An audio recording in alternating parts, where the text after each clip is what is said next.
जय श्री राधे कृष्ण। तुलसी विवाह की आप सभी को ढेर सारी शुभकामनाएं। आज स्पिरिचुअल थर्सडे में हम बात करने जा रहे हैं कि क्यों तुलसी जी को मनुष्य अवतार लेना पड़ा, क्यों भगवान को तुलसी जी का सतीत्व भंग करना पड़ा, शंखचूड़ कौन था और कैसे ये सारी घटना हुई। हमारे शास्त्र में हर एक घटना के पीछे कारण दिया गया है।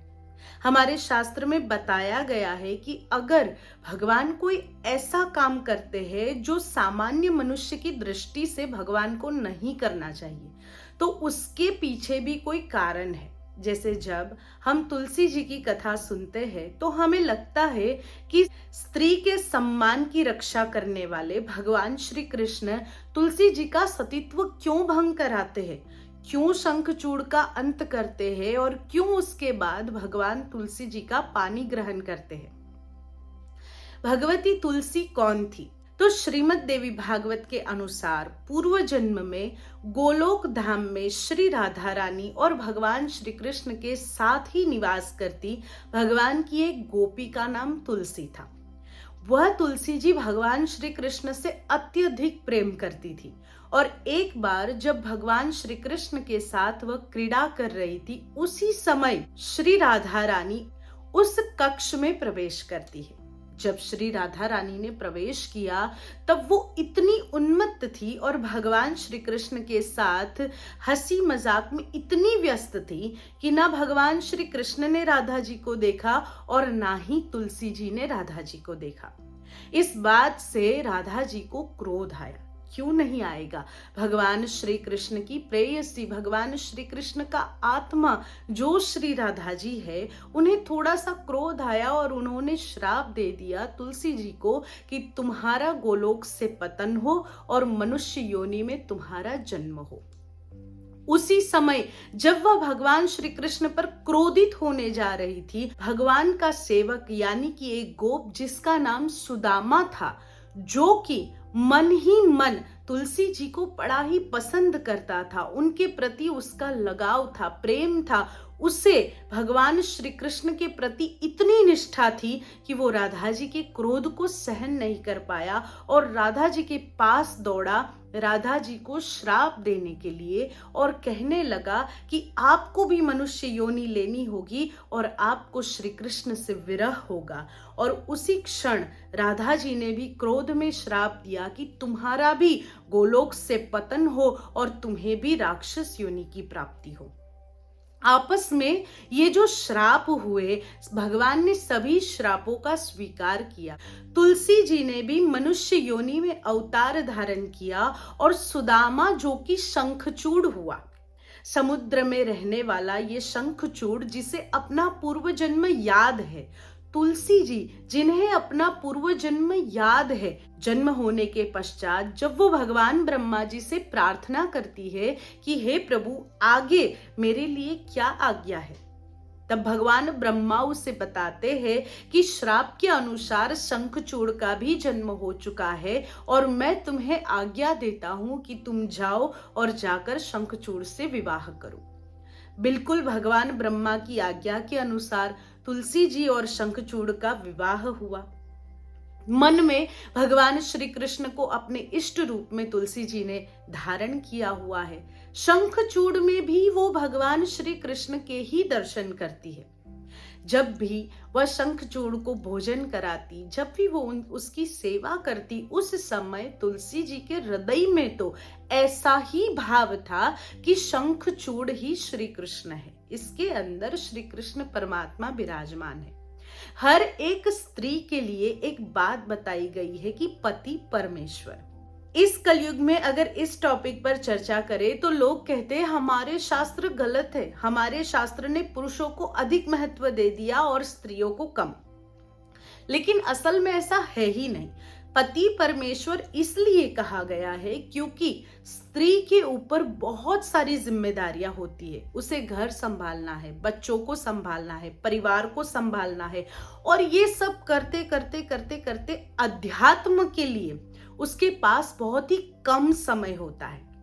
इस बात को ध्यान में रखते हुए हमारे ऋषि मुनियों ने असल में जो भक्ति का सूत्र है कि एक व्यक्ति में परमात्मा के दर्शन करना, वो भक्ति की शुरुआत, और समग्र संसार में परमात्मा के दर्शन करना वो भक्ति की पराकाष्ठा है।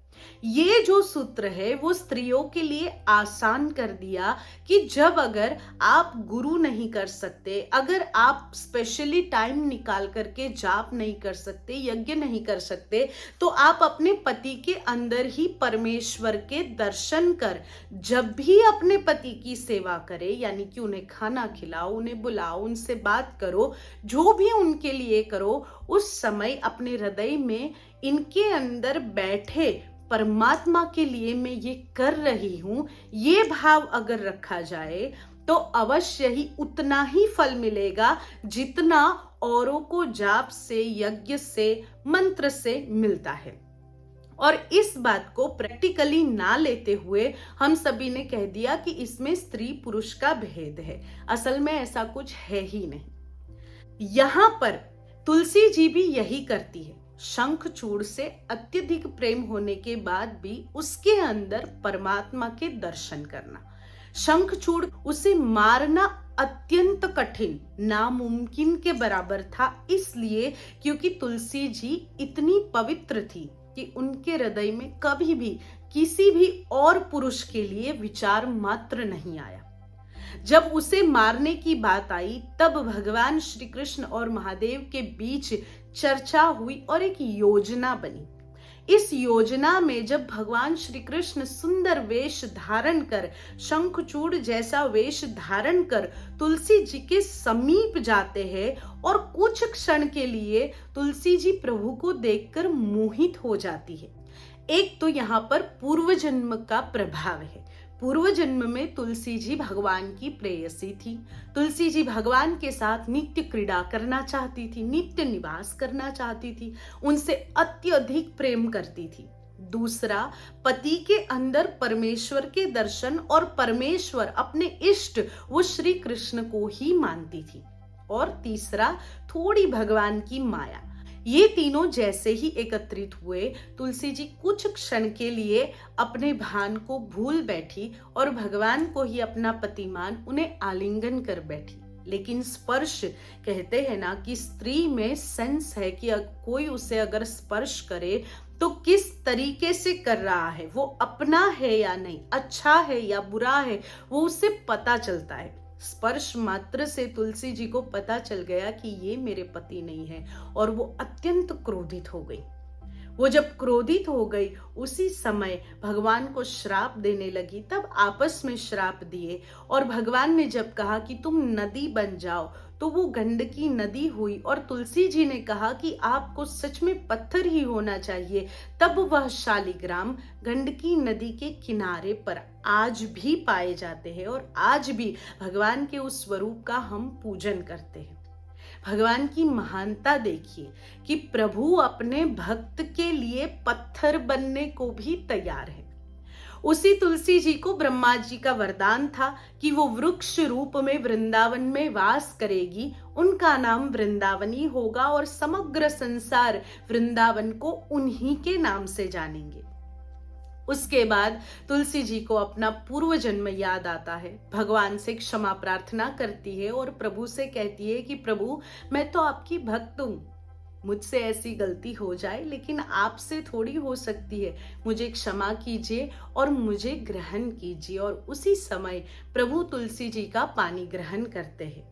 कार्तिक मासी की पूर्णिमा के दिन तुलसी जी का प्रागट्य हुआ है श्रीमद् देवी भागवत के अनुसार, और कार्तिक मासी की एकादशी के दिन भगवान श्री कृष्ण ने तुलसी जी का पानी ग्रहण किया है। इसी कारण हम आज भी तुलसी विवाह मनाते हैं। भगवान की महानता और भक्त का प्रेम। भक्त का प्रेम ऐसा होता है कि भगवान उसके अधीन कुछ भी करने को तैयार हो जाते हैं। तुलसी जी का प्रेम ऐसा था, उन्हें मनुष्य योनि से मुक्त करना था, उन्हें फिर से गोलोक ले जाना था और उनकी निष्ठा का परिणाम भगवान को देना था। इसलिए भगवान पाषाण भी बन गए। और भगवान की ये महानता है। और साथ ही में भक्त का प्रेम कैसा है कि जन्म मनुष्य योनि में ले लिया है, विवाह किसी से कर लिया है, लेकिन उस व्यक्ति में भी परमात्मा का दर्शन करते हुए अपनी निष्ठा को भक्त ने नहीं छोड़ा। भक्त ऐसे बनो निष्ठावान। हम जो करते हैं ना, आज भगवान महादेव की पूजा, कल भगवान श्री कृष्ण की पूजा, फिर परसों माता जी की पूजा, नहीं, एक ही इष्ट, और उस इष्ट को पकड़कर उन्हीं से इतनी निष्ठा रखो, उन्हीं से इतना प्रेम करो, उन्हीं का इतना ध्यान करो कि वो आपके हो जाए। स्पिरिचुअलिटी में बड़ी ही फ्रीडम है। फ्रीडम यहां तक है कि आप चाहो तो भगवान को भी अपना बना सकते हो। आपके पास इतनी फ्रीडम है कि आप इतना प्रेम कर सकते हो भगवान के कि वो स्वयं गोलोक से आकर आपके हो जाए, जैसे तुलसी जी के हो गए। आज तुलसी विवाह है, हम सभी भगवान के इस विवाह में सम्मिलित हो, भगवान द्वारिकाधीश को याद करें और हम प्रार्थना करें कि प्रभु आपने जैसे तुलसी जी को ग्रहण किया, हमें भी अपने चरणों में ग्रहण करना, हमारा भी स्वीकार करना। और इसी के साथ आप सभी को एकादशी एवं तुलसी विवाह की ढेर सारी शुभकामनाएं। जय श्री राधे कृष्ण।